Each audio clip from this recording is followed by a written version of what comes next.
Hello, hi. So already we have discussed the July 5th to 13th in part 1. Now we are discussing the part 2 current affairs from the July 5th నుంచి July 13th వరకు part 2. Right, Himalayan golden birdwing butterfly. So this is India's largest butterfly so far whatever we have discovered. So ఇంతకుముందు ఉత్తరాఖండ్లో పిత్తూర్గఢ్ డిస్టిక్లో ఉండేది. దానికి ఇది అంటే ఇప్పుడు 194 millimeters of the wing span. So record అయిన ఉత్తరాఖండ్ పిత్తూర్గఢ్ డిస్టిక్ లోపల. సో మనకి రికార్డ్ అయిందనమాట ఇది. అంతకుముందు అయితే మనకి 104 millimeters of the wing span ఉండేది ఇక్కడ మేఘాలయ షిల్లాంగ్లో. సో దాని పేరు వాంకర్ బటర్ఫ్లై మ్యూజియం. సో అక్కడ ఉంది అనమాట ఇది 106 millimeters of the wing span ఉన్నది. సో ఇప్పుడు మనం ఏదైతే ఇది గోల్డెన్ బర్డ్ వింగ్ ఏదైతే డిస్కవర్ చేస్తాం ఇది 194 millimeters of the wing span ఉంది దీనికి. సో ఈ బటర్ఫ్లైకి 194 millimeters of the wing span. So this is the India's largest butterfly. The name of the butterfly is the Himalayan golden birdwing. Himalayan golden birdwing is the India's largest butterfly. So which was in the which state? Uttarakhand lo manaki record cheyadam jarigindi. So that is a very important question. Uttarakhand state and ikkada butterfly name important. So Himalayan golden birdwing. Right, next వచ్చేసి Akash missile. So that is a BDL, Bharat dynamic limited. So ఇది కూడా మనకి public sector undertaking, government of India company Bharat dynamic limited. And Bharat dynamic limited has signed the licence agreement and transfer of the technology with the DRDO. So DRDO defence research and development organisation. So వాళ్ళతో agreement చేసుకున్నారు. ఏంటిదంటే actually ఈ Akash missile ఏదైతే ఉందో so ఈ ఆకాష్ మిసైల్ని మనం తయారు చేసిన వీళ్ళు Bharat dynamic limited. So Bharat dynamic limited వాళ్ళు ఇప్పుడు ఏం చేశారంటే DRDO కూడా లైసెన్స్ ఇచ్చారనమాట. So to produce the Akash missiles. So రెండు కూడా గవర్నమెంట్ ఆర్గనైజేషన్సే, DRDO అయినా భారత్ డైనమిక్స్ లిమిటెడ్ అయినా. బట్ ఒరిజినల్ వర్షన్ మాత్రం దీన్ని తయారు చేసింది ఎవరు? Bharat dynamic limited. సో కాబట్టి ఆ టెక్నాలజీ ఎలా యూజ్ చేయాలన్నది అంతా కూడా వీళ్ళ దగ్గర ఉంది కాబట్టి సో దాన్ని ట్రాన్స్ఫర్ చేయడం జరిగింది DRDOకి with respect to the Akash missile. Next time, India-Bangladesh trade relations. For the first time, Indian Railways has loaded the special train beyond the country borders to the Benapole in Bangladesh with dry chilies and from the Reddipalem of the Guntur district of Andhra Pradesh.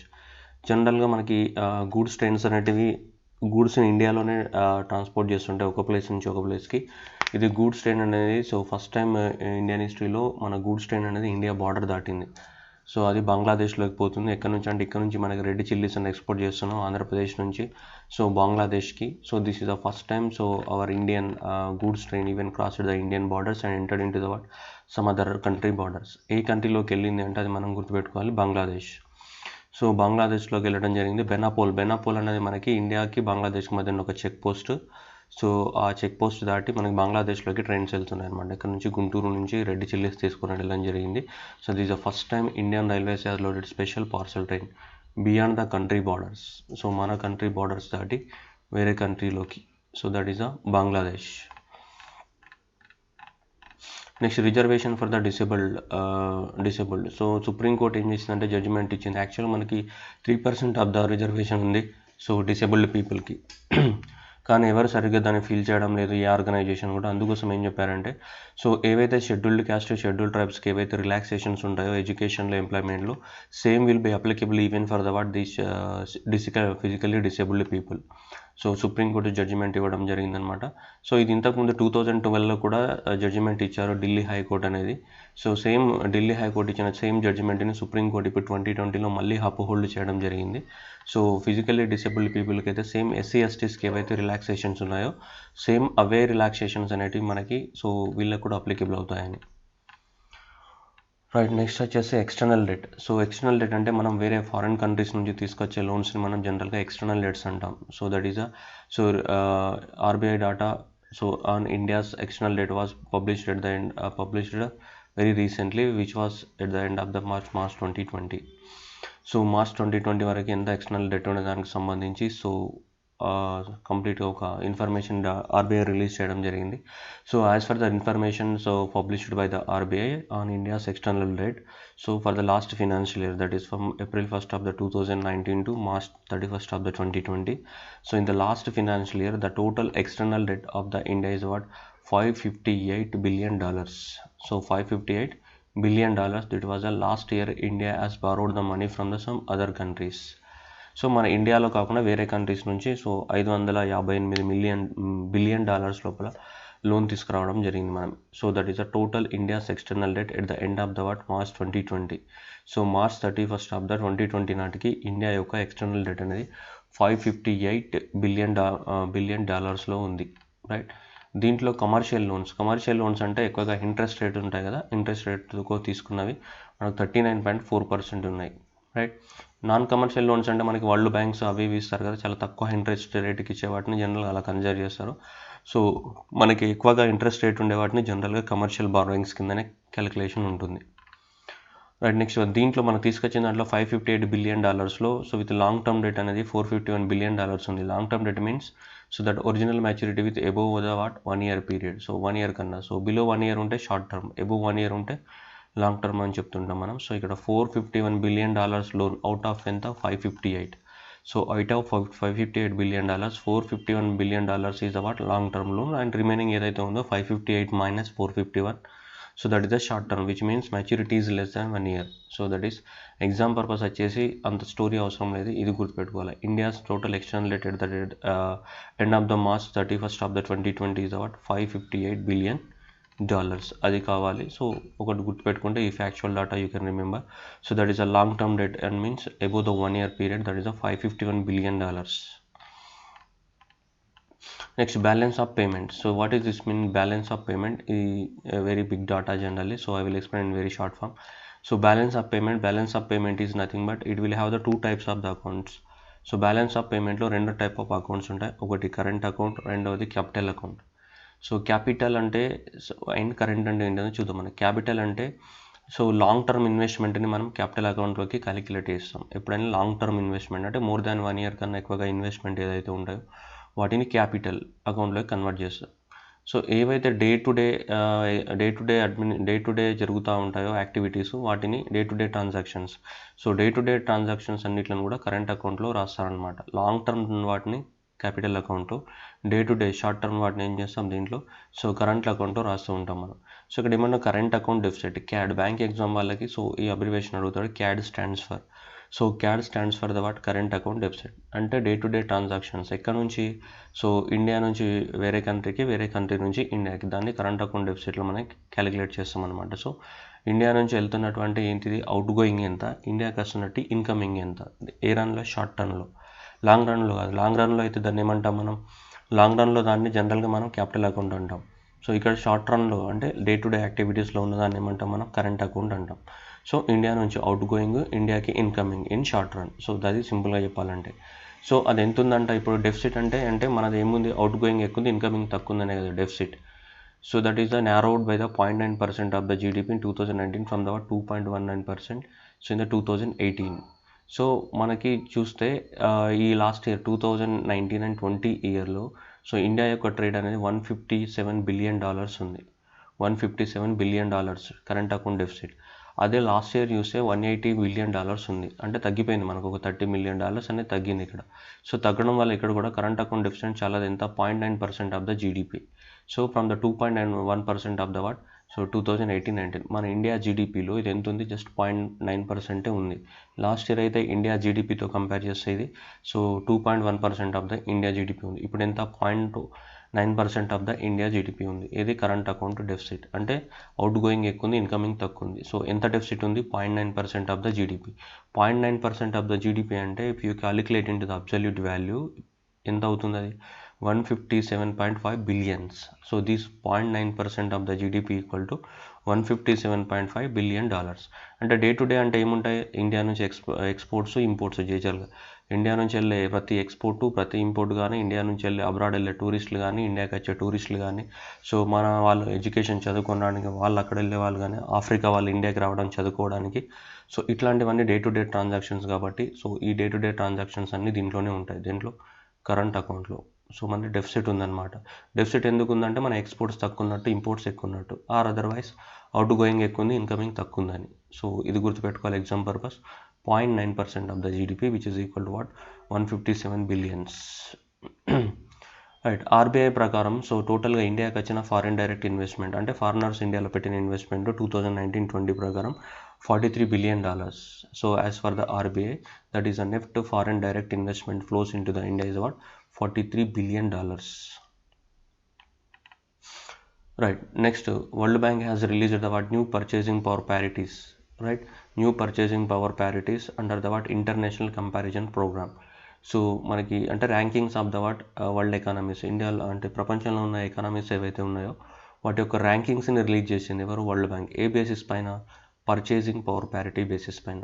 So exam పర్పస్లో ఈ report అనేది ఎవరు release చేశారన్నది important. So that is a purchasing power parities basis పైన so మనకి report release చేసిన organization ఎవరు? World Bank. So purchasing power parities. Right. So ఏంటిది పర్చేసింగ్ పవర్ ప్యారిటీస్ అంటే? సో ఒక కంపేర్ చేద్దాం. వన్ యూఎస్ డాలర్ అంటే ప్రజెంట్ ఇప్పుడు మనకి 75 రూపీస్ ఉంది $1.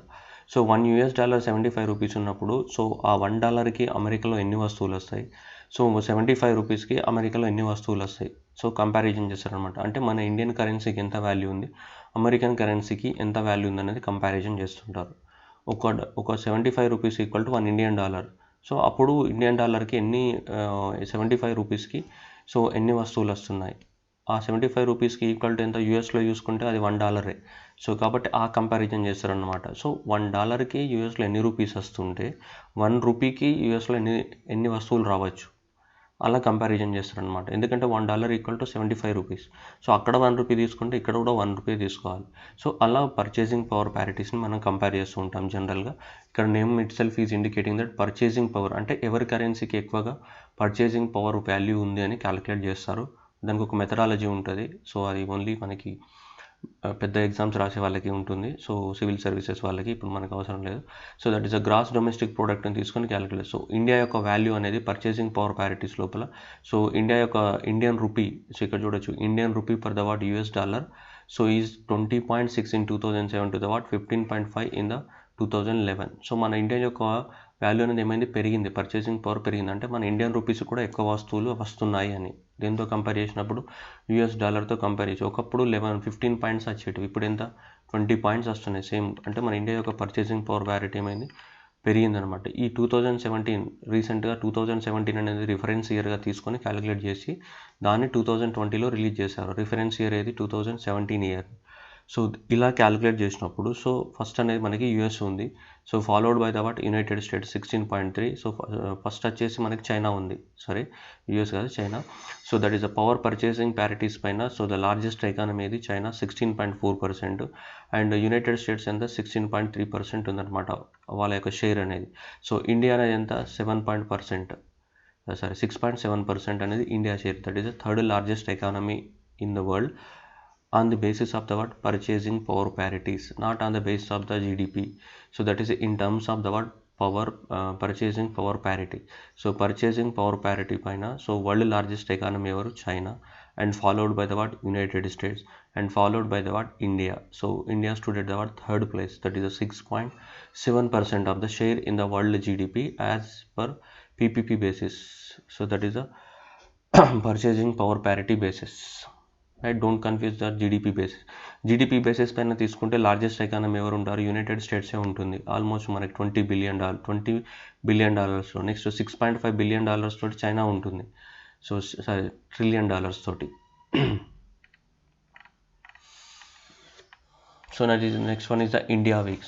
So India global week 2020. So that is the Prime Minister Narendra Modi inaugurated the India Global Week 2020, an international event on the what India's globalization. So theme with the theme of this India Week 2020 is so be the revival India and a better new world. Be the revival India and a better new world. So what is the objective of this one? So India అనేది globalisation ఎలా జరుగుతుంది ఇండియాలో.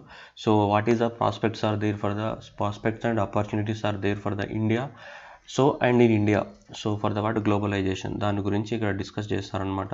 So globalisation అంటే ఏంటిది? Foreigners ఇండియాకి రావడం ఉన్నాయి కదా. So that is the entire opening of the Indian doors for the what foreigners. So foreigners ఎవరైతే ఉన్నారో వాళ్ళందరినీ కూడా మన ఇండియాలో డోర్స్ ఓపెన్ చేయడం వాళ్ళకి దేని పరంగా? ఇన్వెస్ట్మెంట్ పరంగా కానీ బిజినెస్ పరంగా కానీ so whatever it may be. So opening the door for the what foreign countries, that is called what globalisation. So అది యూకేలో ఈ ఇండియా గ్లోబల్ వీక్ అనేది 3 డే వర్చువల్ కాన్ఫరెన్స్ అనేది యూకేలో ఆర్గనైజ్ చేయడం జరిగింది మనకి. సో జూలై 9th నుంచి జూలై 11th వరకు జరుగుతుంది. సో దానికి ఇండియాకి సంబంధించిన ఇష్యూస్ డిస్కస్ చేయడం జరుగుతుంది. India global week organised in the which country? UK from the 9th July to the 11th July. So that is a discussion is what is the discussion? India's globalization is the topic of discussion in the India Global Week. Next is the measles. Sri Lanka and the Maldives are now the measles free. So 2019లో World health Organization అనేది target పెట్టడం జరిగింది ప్రతి కంట్రీకి. So 2019 నుంచి 2023 వరకే, అంటే in the span of the 5 years ప్రతి కంట్రీ అనేది వాళ్ళ దేశంలో సో మనకి స్టెప్స్ తీసుకొని సో దాన్ని ఎరాడికేట్ చేయాలి వాళ్ళ కంట్రీ నుంచి. సో ఎరాడికేట్ చేయడం ద్వారా సో ఆ కంట్రీలో డిసీజ్ అనేది లేకుండా వెళ్తుంది. సో 2019లో స్టార్ట్ అయింది ఈ టార్గెట్స్ అనేది, కానీ 2020కే శ్రీలంక కానీ మాల్దీవ్స్ కానీ ఈ మీజిల్స్ అనేవి ఫ్రీ అయిపోయినాయి వాళ్ళ దేశం నుంచి. సో ఎరాడికేట్ చేయడం జరిగింది. So world health organisation announced that measles and the rubella have been eradicated from the Sri Lanka and the Maldives. So రెండు కూడా ఏదో ఒకటి మీజిల్స్ అండ్ రెండవది rubella. So measles and rubella both are eradicated from the Sri Lanka and the Maldives. So they are achieved the before the target set. So original target is 2023, కానీ వాళ్ళు ముందుగానే achieve చేశారన్నమాట. 2019 నుంచి 2023కి target ఇచ్చారు. So 2020లోనే వీళ్ళు announcement achieve చేయడం జరిగింది. ఎవరు? Sri Lanka and the Maldives. ఏ డిసీజెస్? మీజిల్స్ అండ్ రుబెల్లాని వాళ్ళ దేశం నుంచి పూర్తిగా నిర్మూలించారు. Next reels. సో ఇప్పుడు మనకి చైనీస్ కంపెనీ టిక్టాక్ని బ్యాన్ చేయడం జరిగింది. సో టిక్టాక్ని బ్యాన్ చేయడం చేసిన తర్వాత సో ఇన్స్టాగ్రామ్ ఏదైతే ఉందో వాళ్ళు కూడా చిన్న షార్ట్ వీడియో ఫీచర్ అనేది ఒకటి యాడ్ చేయడం జరిగింది, దాని పేరు reels. So reels in India. So to fulfil the vacuum created with the banning of the TikTok in India. So ఇన్స్టాగ్రామ్లో కూడా మనం ఇప్పుడు వీడియోస్ పోస్ట్ చేయొచ్చంట. సో ఆ న్యూ ఫీచర్ పేరు ఏంటిది? రీల్స్. 15 second వీడియోస్ని పోస్ట్ చేయడానికి అవకాశాన్ని కల్పించారు. కొత్త ఫీచర్ యాడ్ చేయడం జరిగింది ఇన్స్టాగ్రామ్లో. సో ఆ ఫీచర్ పేరు ఏంటిది? Reels. So that is Instagram 15 seconds of the video you can add to your Instagram account. Next వచ్చేసి project Griffin. So project Griffin అనేది ట్విట్టర్ అకౌంట్కి సంబంధించింది. సో ట్విట్టర్ వాళ్ళు కొత్తగా micro blogging platform Twitter said that it is building a subscription platform under the code name is the Griffin. So ఇది subscription చేసుకుంటేనే దీన్ని use చేసుకోవడానికి అవకాశం ఉంటుందన్నమాట. అంటే ఇది కమర్షియల్గా. ట్విట్టర్ అంటే ఇప్పుడు నార్మల్ ఎవరైనా వాడుకోవచ్చు, కానీ కమర్షియల్గా లాంచ్ చేయబోతున్నారు వీళ్ళు. కమర్షియల్గా లాంచ్ చేయబోయేది గ్రిఫాన్ అనమాట. ఇది పెద్ద కంపెనీస్కి యూజ్ అవుతుంది. So that is a micro blogging platform Griffin. So it is also announced by the Twitter. Reels అనేది ఎవరిది? ఇన్స్టాగ్రామ్ది. రీల్స్ అనేది ఇన్స్టాగ్రామ్. సో గ్రిఫాన్ అనేది సో ఇది ఎవరిది? ట్విట్టర్కి సంబంధించినటువంటి subscription platform, micro blogging site. Next Prasar Bharati. So Prasar Bharati అనేది మనకి సో ఈ ఆల్ ఇండియా రేడియో ఇవన్నీ ఉన్నాయి కదా, వాటికి సంబంధించింది. సో ప్రసార్ భారతి 1997లో ఎస్టాబ్లిష్మెంట్ అయింది. సో అప్పటి నుంచి ప్రసార్ భారతికి అసలు రిక్రూట్మెంట్ బోర్డే లేదు. సో ఫస్ట్ టైం ప్రసార్ భారతి అనేది మనకి ఒక రిక్రూట్మెంట్ బోర్డుని కూడా సో ఎస్టాబ్లిష్మెంట్ చేయడం జరిగింది. 6-member board will be headed by the senior journalist Jagdish Upasane, who is the director of the Bharat Prakashan group that publishes the RSS mouthpiece Panchajanya and Organiser. RSS వాళ్ళ పాంచజన్య అనే ఒక news paper ఉంది. అతనికి ఆ పేపర్కి ఎడిటర్గా పనిచేస్తున్నాడు ఇతను. ఎవరు? జగదీష్ ఉపాసనే. ఇతన్ని ఇప్పుడు మనకి so Prasar Bharati recruitment board చైర్మన్గా చేయడం జరిగింది. ఎవరిని? జగదీష్ ఉపాసనే. అసలు దానికి రిక్రూట్మెంట్ బోర్డే లేదు. రిక్రూట్మెంట్ బోర్డే ఫస్ట్ టైం ఇప్పుడు 2020లో ఫామ్ చేయడం జరిగింది ప్రసార్ భారతి. దానికి జగదీష్ ఉపాసనే అనే అతను హెడ్. Seabed 2030 project. సో మనకి Japan company Nippon's foundation. So Nippon Foundation అనేది ఈ సీబెడ్ ప్రాజెక్ట్ అనేది స్టార్ట్ చేయడం జరిగింది 2017 నుంచి. సో ఆ 2017 నుంచి లాంచ్ చేసి ఆల్మోస్ట్ ఇప్పుడు 19% ఆఫ్ దిస్ ప్రాజెక్ట్ అనేది కంప్లీట్ అయిందంట. ఏంటిది సీబెడ్ ప్రాజెక్ట్ అంటే? మనకు సముద్రం కింద ఫ్లోర్ ఆఫ్ ద ఓషన్ ఎలా ఉంటుందో మనకు తెలియదు. సో మొత్తం floor of the ocean India అంటే మనకి ఇండియన్ ఓషన్ కానీ, పసిఫిక్ ఓషన్ కానీ, లేదంటే ఈ అట్లాంటిక్ ఓషన్ కానీ ఏవైతే ఓషన్స్ ఉన్నాయో ఆ ఓషన్స్ యొక్క ఫ్లోర్ ఏదైతే ఉందో ఆ ఓషన్స్ యొక్క ఫ్లోర్ని మొత్తం ఏం చేయాలంటే మ్యాపింగ్ చేయాలి. సో కంప్లీట్గా లేజర్ లైడార్ సర్వే కానీ చేసేసి దాన్ని మొత్తం సో మనకి ఓషన్ ఫ్లోర్ యొక్క మ్యాప్ని ప్రిపేర్ చేయాలి టోటల్గా ఏమున్నాయని చెప్పేసి. సో ఆ ఓషన్ ఫ్లోర్ని మ్యాప్ని ప్రిపేర్ చేయడానికి కోసమే 2017లో ఈ ప్రాజెక్ట్ స్టార్ట్ చేసింది. ఎవరు? Nippon Foundation and GEBCO based seabed project 2030లో 30కి టార్గెట్ పెట్టుకున్నారు. 2017లో లాంచ్ చేశారు. ఇప్పటివరకు 19% ఆఫ్ ద ఓషన్ ఫ్లోర్ని మాత్రమే మ్యాపింగ్ చేయగలిగినారు ఇప్పటివరకు, 1/5 అనమాట. So almost 20%. So 20% of the ocean ఫ్లోర్ని ఇప్పటివరకు మన వాళ్ళు మ్యాపింగ్ చేయగలిగారు under the seabed project of the 2030. So 20% complete అయిపోయింది ఇప్పటివరకు, right. So the project was launched at the United Nations ocean conference in the 2017. Next Kawasaki disease. ఇది అమెరికాలో వస్తుంది. ఎవరికైతే కరోనా వైరస్ ఇన్ఫెక్ట్ అయిన చిల్డ్రన్స్ ఉన్నారో ఆ చిల్డ్రన్స్ లోపల ఈ కవాసకి అనే కొత్త మిస్టీరియస్ డిసీజ్ అనమాట. ఎందువల్ల వస్తుందని తెలియట్లేదు. So that is a multi system inflammatory disorder. So అన్ని ఆర్గాన్స్ ఎఫెక్ట్ అవుతున్నాయి ఎవరైతే కరోనా వైరస్ ఇన్ఫెక్ట్ అయిన చిల్డ్రన్స్ ఉన్నారో. సో దీనికి సంబంధించిన మనకి సిమ్టమ్స్ అనేది కొన్ని అబ్జర్వ్ చేస్తే red eyes, rashes, swollen tongue with redness on the lips. So ఇవన్నీ కూడా strawberry tongue and inflamed blood vessel system all over the body. So ఇలాంటి సిమ్టమ్స్ అన్నీ కనిపిస్తున్నాయి మనకి. మల్టీ సిస్టమ్స్, కంప్లీట్గా మల్టీ సిస్టమ్ ఇన్ఫ్లమేటరీ డిజార్డర్గా తయారైంది ఇది కవాసకి అనేది.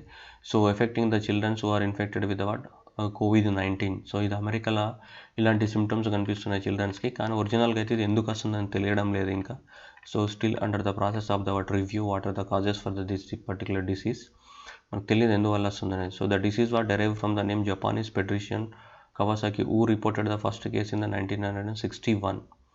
సో ఫస్ట్ టైం ఇది 1961లో ఇలాంటి సిమ్టమ్స్ అనేది మనకి జపాన్లో రికార్డ్ అయినాయి. అతని పేరు ఏంటిదంటే కవాసకి. సో సేమ్ డిసీజ్ పేరు కూడా ఇప్పుడు కవాసకి అని పెట్టేసినారు అప్పటి నుంచి 1961 నుంచి. ఇప్పుడు మాత్రం కరోనా వల్ల ఇలాంటి సిమ్టమ్స్ కూడా చిల్డ్రన్స్ లోపల కనిపిస్తూ ఉన్నాయి. ఏ disease symptoms? Kawasaki disease symptoms. So మరి అది నిజంగా కరోనా వల్లనే వస్తుందా లేదంటే సమ్ అదర్ రీజన్స్ ఉన్నాయనేది ఇంకా మనకి రివ్యూ చేస్తూ ఉన్నారు. Next sustainable development index of the 2020. So that is the overall score is of the world is 84.7. That is the 84.7 out of the 100 marks is gained by the Sweden. Sweden standing the first place in the sustainable development goals index. మనకు United nations organisation అనేది 2016లో కొన్ని sustainable development goals ఇచ్చారు. వాళ్ళు 17 goals ఇచ్చారనమాట. ఆ 17 గోల్స్ని ప్రతి country implement చేయాలి. So ఇప్పటివరకు 2030 వరకు, అంటే 15 ఇయర్స్ ఆఫ్ ద స్పాన్లో 2016 నుంచి 2030 వరకు ప్రతి కంట్రీ కొన్ని గోల్స్ ఇంప్లిమెంట్ చేయాలి. సో ఆ గోల్స్నే సస్టైనబుల్ డెవలప్మెంట్ గోల్స్ అంటాం 15 ఇయర్స్ లోపల. సో ఆ గోల్స్ని ఇంప్లిమెంట్ చేయాలి. సో ఆ 17 గోల్స్ ఉన్నాయన్నమాట. ఆ 17 గోల్స్ ఎలా ఇంప్లిమెంట్ అవుతున్న దాని మీద ఎవ్రీ ఇయర్ మనకు రిపోర్ట్ పబ్లిష్ చేస్తారు. దాన్ని మనకి సస్టైనబుల్ డెవలప్మెంట్ ఇండెక్స్ అని చెప్తున్నాం. ఈ సస్టైనబుల్ డెవలప్మెంట్ 17 గోల్స్ ఏవైతే ఉన్నాయో అవి 2016 నుంచి 2030 వరకు ప్రతి కంట్రీ ఇంప్లిమెంట్ చేయాలి. ఆ సస్టైనబుల్ డెవలప్మెంట్ గోల్స్ ఇండెక్స్ లోపల ఇండియా ర్యాంక్ వచ్చేసి మనకి 117 ర్యాంక్ ఉందన్నమాట. సో ఫస్ట్ ప్లేస్లో స్వీడన్ ఉంటే ఇండియా వచ్చేసి 117th ర్యాంక్లో ఉంది, 117. సో ఇండియా అనేది ఇది స్కోర్ ఆఫ్ ద 61.92. 61.92 తోటి మనకి 117 ప్లేస్లో ఉంటే, సో స్వీడన్ అనేది 84.7 స్కోర్ తోటి ఫస్ట్ ప్లేస్లో మనకి స్వీడన్ ఉంది. దేనిలో? Sustainable development index. So this report is published by the sustainable development solutions network and Bertelsmann Stiftung. So ఈ రెండు ఆర్గనైజేషన్స్ కలిసి సో ఈ రిపోర్ట్ని ఎవ్రీ ఇయర్ పబ్లిష్ చేస్తాయి. దేని? Sustainable development report. So that is published by the sustainable development solutions network అనే organisation every year publish చేస్తుంటుంది. So India rank వచ్చేసి 117, ఫస్ట్ ర్యాంక్ వచ్చేసి Sweden. Next elements. So same elements కూడా ఇప్పుడు అన్నీ కూడా మనకి చైనాతో డిస్ప్యూట్ వల్ల మన టిక్టాక్ కానీ చైనా యొక్క చాలా యాప్స్ బ్యాన్ చేయడం జరిగింది. కాబట్టి సేమ్ వాట్సాప్ కానీ మనకి ఏదైతే ఉందో టెలిగ్రామ్ కానీ ఏవైతే ఉన్నాయో అలాంటి స్టైల్లోనే ఇంకొకటి సోషల్ మీడియా యాప్ అనేది రావడం జరిగింది, ఎలిమెంట్స్ అనమాట. So vice president of India launch the indigenous mobile app Elements, a new social media platform under the Atmanirbhar Bharat campaign. So Atmanirbhar అంటే సెల్ఫ్ రిలయన్స్ ఇండియా అని, అంటే మన వస్తువులు మనమే తయారు చేసుకోవాలని మనకి మే మంత్లో మన గవర్నమెంట్ ఆఫ్ ఇండియా అనౌన్స్మెంట్ చేసింది. దీన్ని ఆత్మనిర్భర్ భారత్ May 13th రోజు. సో ఆత్మనిర్భర్ భారత్ క్యాంపెయిన్ కింద, Atmanirbhar Bharat means self Reliance India. So కాబట్టి మనం వేరే కంట్రీస్ యాప్స్ వాడకూడదు, మన కంట్రీస్ యాప్స్ మనమే తయారు చేసుకోవాలన్న ఉద్దేశంతో సో కొత్తగా ఎలిమెంట్స్ అనే ఒక యాప్ కూడా రావడం జరిగింది వాట్సాప్ టైప్లో. సో అది ఇండియన్ మేడ్ అనమాట, completely indigenous made social app అనమాట అది ఇది. So Elements. Next Compact XL. So Compact XL అనేది మైలాబ్ డిస్కవరీ సొల్యూషన్స్ పూణేలో ఉంది ఇది మైలాబ్ అనేది. సో వీళ్ళు కాంపాక్ట్ ఎక్సెల్ అనే ఒక ఎక్విప్మెంట్ని తయారు చేయడం జరిగింది. సో ఈ కాంపాక్ట్ ఎక్సెల్ ఎక్విప్మెంట్ ఏంటిదంటే మామూలుగా ఇప్పుడు పేషెంట్స్ నుంచి మనం ఏదైతే స్వాబ్ని కలెక్ట్ చేస్తామో కరోనా డిటెక్షన్ కోసం అవన్నీ కూడా ఇప్పుడు హ్యాండ్స్ ద్వారా హ్యాండిల్ చేస్తున్నారు. హ్యాండ్ ద్వారా హ్యాండిల్ చేయాల్సిన అవసరం లేదు. ఈ కాంపాక్ట్ ఎక్సెల్ అనే ఏదైతే ఒక ఎక్విప్మెంట్ ఉందో ఈ ఎక్విప్మెంటే వాటిని ఆటోమేటిక్గా హ్యాండిల్ చేస్తుందన్నమాట. అంటే మన మనుషులు చేతుల ద్వారా టెస్ట్ ట్యూబ్లు ముట్టుకోవడము, సో దాన్ని ఇక్కడ తీసి అక్కడ పెట్టడము, సో దాన్ని రీలొకేట్ చేయడం ఇట్లాంటివి చేతుల ద్వారా ముట్టాల్సిన అవసరం లేదు. మొత్తం కూడా ఈ ఎక్విప్మెంటే చేస్తుంది. ఇది Compact XL. So Compact XL is India's first mission to automated the manual process of the molecular diagnostic test such as polymerase chain reaction test for the COVID-19. So ఈ కాంపాక్ట్ ఎక్సెల్ ఎక్విప్మెంట్ ఏంటంటే so మనం ఏ వస్తువు అయినా corona వైరస్కి సంబంధించి చేతులతో ముట్టుకోవాల్సిన అవసరం లేదు. సో ఈ మిషన్ ఉంటే ఈ మిషనే ఆటోమేటిక్గా హ్యాండిల్ చేస్తుంది. సో దాన్ని ఏమంటున్నాం కాంపాక్ట్ ఎక్సెల్ వర్షన్ అనమాట. కాంపాక్ట్ ఎక్సెల్ మిషన్ ఎవరు తయారు చేశారు? Mylab discovery solutions, Pune based molecular diagnostics Mylab discovery solution వాళ్ళు తయారు చేయడం జరిగింది ఆటోమేటిక్ హ్యాండ్లింగ్ చేయడం ద్వారా. So a cartridge based machine and can test the multiple samples at the same time. It can be used a wide range of the RNA DNA based test including the COVID-19 polymerase chain reaction. Next వచ్చేసి జైకోవిడ్. So జైకోవిడ్ అనేది another vaccine అనమాట మనకి. So జైకోవిడ్ అనేది ఈ జైడస్ క్యాడాలియా అనే company వాళ్ళు తయారు చేస్తూ ఉన్నారు దీనికి. So central drug standard control మనకి ఏదైతే CDSO ఉందో central drug standard control organisation is given approval for the Zydus Cadallia to initiate the phase 1 and phase 2 human clinical trials in India for its potential COVID-19 vaccine Jaicovid-D. So ఇది కూడా కొత్త vaccine మనకి. Bharat Biotech వాళ్ళు తయారు చేసేది కోవాక్సిన్ ఎట్లయితే తయారు చేస్తున్నారో అట్లాగే జైడస్ కంపెనీ వాళ్ళు ఏం తయారు చేస్తున్నారు జైకోవిడ్ అనే ఒక వ్యాక్సిన్ తయారు చేస్తున్నారు. దానికి కూడా అప్రూవల్ ఇవ్వడం జరిగింది.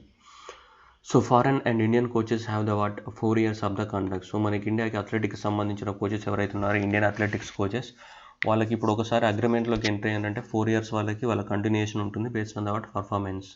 So foreign and Indian coaches have the 4 years of the contract. ఒకసారి అగ్రిమెంట్ చేసుకున్నారు గవర్నమెంట్ నుంచి అంటే సో వాళ్ళకి 4 years వరకు అగ్రిమెంట్ అలానే ఉంటుంది, పర్ఫార్మెన్స్ బేస్డ్ అగ్రిమెంట్ అనమాట. నెక్స్ట్ వచ్చేసి Lewis Hamilton. So Mercedes Lewis Hamilton won the Styrian Grand Prix 2020. So Lewis Hamilton has won the Styrian Grand Prix of the 2020. So Red Bull in the Spielberg ఆస్ట్రియాలో జరిగింది. So ఈ ఆస్ట్రియాలో జరిగినటువంటి ఈ F1 రేస్లో so మనకి Louis Hamilton won the Styrian Grand Prix 2020. Right, next Lee Hsien. So Lee Hsien Loong became the Prime Minister of the Singapore. Lee Hsien became the Prime Minister of the Singapore after ruling on the general elections held in the country. So అక్కడ PAP party ఉంది. So 83 సీట్లు గెలిచింది out of the 93. So ఈ became the Prime Minister of the Singapore. ఎవరు? Lee Hsien Loong became the Prime Minister of the Singapore. And next Dalai Lama. So Dalai లామా మనకు తెలుసు టిబెటన్కి సంబంధించినటువంటి బౌద్ధ మత గురువు. సో అతని యొక్క బయోగ్రఫీని అతని యొక్క క్లోజ్ పర్సన్ అతనితో ఒక 40 సంవత్సరాలు ట్రావెల్ చేసినటువంటి Tenzin గైచే.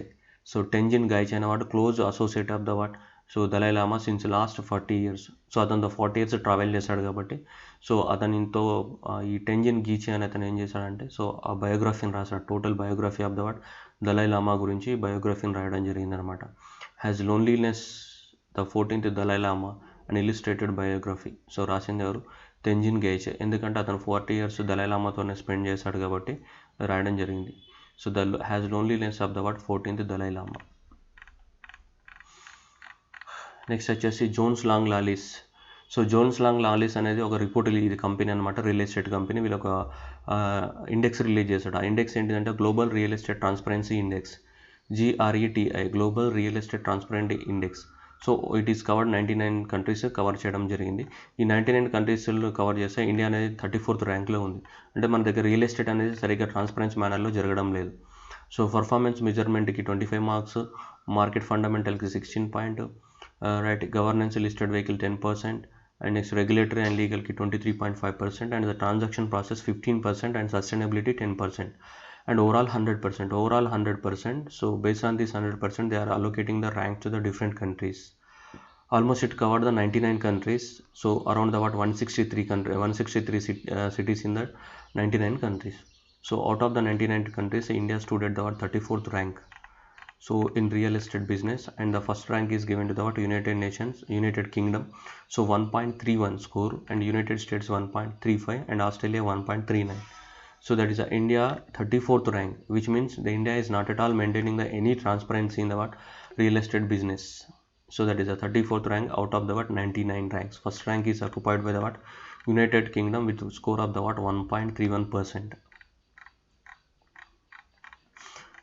Next, Google Plus relaunched by the what, Google as the what, Google Current. So same Google Plus, whatever the Google Plus is there, same Google Plus is now renamed as what, Google Currents. Google Plus is renamed as a Google Currents as a social networking platform, internet search engine. So rebranded Google Current. So Google Plus is rebranded as what, Google Current. So that is to connect the what, their colleagues and exchange of the documents and interact with the what, like-minded people who have the what, similar interest. So another social media platform. So that is a Google Currents. And this was the what, so completely that is a green building, so that is a sustainable building. This is right, completely uses the what, solar energy. So this was a sustainable building, that is a Indian International Olympic Committee. So International Olympic Committee, so that constructed the new building in the Lausanne. Originally International Olympic Committee, so that headquarter is located in the Switzerland, Lausanne. So Lausanne, that was right, so headquarter of the International Olympic Committee. This International Olympic Committee constructed the new building, so completely solar power, LED bulbs, and completely green building. So that European government is given the award, European 2020 US Green Building Council Leadership Award is given to this building. This is one of the largest building in the European country, so with all sustainable development conditions of the building. So whatever they are developed the equipment inside the building, all are having the what, sustainability character. So that is the International Olympic Committee, IOC, received the US European Union Green Building Leadership Award 2020. Next, Asian Infrastructure Investment Bank. So this Asian Infrastructure Investment Bank again extended the what, $50 million of the loans to the what, Larsen and Toubro company. So that Asian Infrastructure Investment Bank 50 million loans to Larsen and Toubro company, funding for the what, renewable energy project in India. So India lo renewable energy project ni so implement cheyadani kosam, so 50 millions of the dollars of the fund is given by the what, Asian Infrastructure Investment Bank. So Asian Infrastructure Investment Bank headquarter ekkada undi, Beijing. So Beijing is the headquarter of the Asian Infrastructure Investment Bank. So India is our India is the second largest shareholder in the Asian Infrastructure Investment Bank. China is the first largest shareholder, and followed by the India, and followed by the what, Russia. So there are the top 3 shareholders in this Asian Infrastructure Investment Bank. So headquarter of this bank is Beijing. Next, WHO withdrawal. So that is USA formally announced that its withdrawal from the WHO. Already we know that coronavirus cold war is going between the USA and the China again. So that USA is saying that WHO is not playing the vital role in controlling of the what, so coronavirus. WHO is completely failed, and WHO is supporting the China. So that why this USA is withdrawing its membership completely from the what, so WHO, because so USA is the one of the largest contribution of the funding to the what, World Health Organization. So every year almost approximately $300 million. Every year $300 million is contributed to the World Health Organizations by so US only. So that is almost to 14% of the funding to the what, World Health Organization every year coming from the what, United Nations, United States only. But even though that WHO is listening the words of the what, China only in controlling of the what, coronavirus. That was a major allegation of the what, so USA and WHO. So that's why the USA formally announced that they are going to withdraw its membership from the what, World Health Organization from the July 6th of the what, 2020. So it takes the 1 year process to remove to withdraw the membership from the World Health Organization. So anyway, it was already announced, so it will going to withdraw its membership in soon. So this is the first country so who is withdrawing membership from the what, World Health Organization due to the what, Corona Cold War. And Bangladesh launches the Digital Hath. Digital Hath means digital market for the sacrificial animals. So there is one festival is going to celebrate in the Bangladesh very recently, Eid ul-Azha. So during the Eid ul-Azha, they have to sacrifice the animals. So due to the coronavirus, we need to maintain the what, social distance. So that's why, so who want to purchase these animals for the what, Eid ul-Fizr sacrifice? So you can purchase through the what, only online mode. So that is Digital Hath. and Shashikant Agarwal Commission. Recently we know that Vikas Dubey అతను 10 మంది పోలీసులను చంపేయడం జరిగింది ఇక్కడ. So in the ఉత్తరప్రదేశ్లో Vikas Dubey. So again with in the span of the 1 week and Vikas Dubey is encounter పెడతారు this Uttar Pradesh police. So అలా ఇలా ఎన్కౌంటర్ చేస్తారు మీరు అతన్ని అని చెప్పేసి సో టోటల్ ఎంక్వైరీ చేయడానికి కోసం again we are appointed one committee what Shashikant Agarwal commission. So that is the killing of the what Vikas Dubey. ఈ వికాస్ దుబే ఏం చేశాడు, అంతకుముందు ఒక డిఎస్పీని చంపేయడం జరిగింది. సో పోలీసులను చంపిస్తే పోలీసులు ఊరుకోరు కదా, సో వాళ్ళు ఇతను ఎన్కౌంటర్ చేయడం జరిగింది with in the span of 1 week. So మళ్ళీ గవర్నమెంట్ పైన మళ్ళీ అలిగేషన్స్ చాలా ఇలా కిల్లింగ్ చేస్తారు ఏం ఎంక్వైరీ చేయకుండా అని. So again they are appointed one Shashikant panel Agarwal commission for the what so encounter killings of the what Vikas Dubey. And Madeline Swegle అనే ఆమె సో రీసెంట్గా అమెరికన్ నేవీ నుంచి యుఎస్ నేవీ నుంచి పాస్అవుట్ అవుతుంది. So she is the first known black female tactical aircraft pilot in the US navy 110 years of the what history of the what aviation. So first black woman, first known black female tactical aircraft pilot. So in the history of the US Navy's 100 years of the what aviation. So last గడిచిన 100 years లోపల American నేవీలో, air ఫోర్స్లో కాదు American నేవీలో, so American నేవీలో ఒక్కరు కూడా black female pilot లేరు.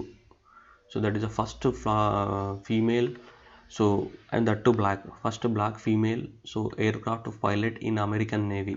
So the name of the lady is the what Madeleine Swiggle. So Madeleine Swiggle.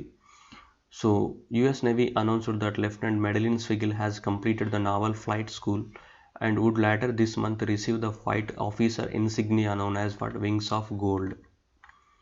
So Swiggle milestone comes more than 45 years after the what Rosemary Marion in 1974 became the first woman to fly. So అంటే air ఫోర్స్కి సంబంధించి, but ఏమైతే నేవీకి సంబంధించి last గడిచిన 100 సంవత్సరాలలో నేవీలో ఎవరు కూడా female that black pilot ఎవరు లేరు. Next Hagia Sophia. So Hagia Sophia అనేది one of the oldest museum in the world. So which was located in the Turkey. So టర్కీలో ఉన్నటువంటి one of the oldest museum. So that 1500 సంవత్సరాల క్రితం establishment అయింది. Now recently Turkey high court allowed for the what conversion of the nearly 1500 years of the what Hagia Sophia from the museum to the what mask.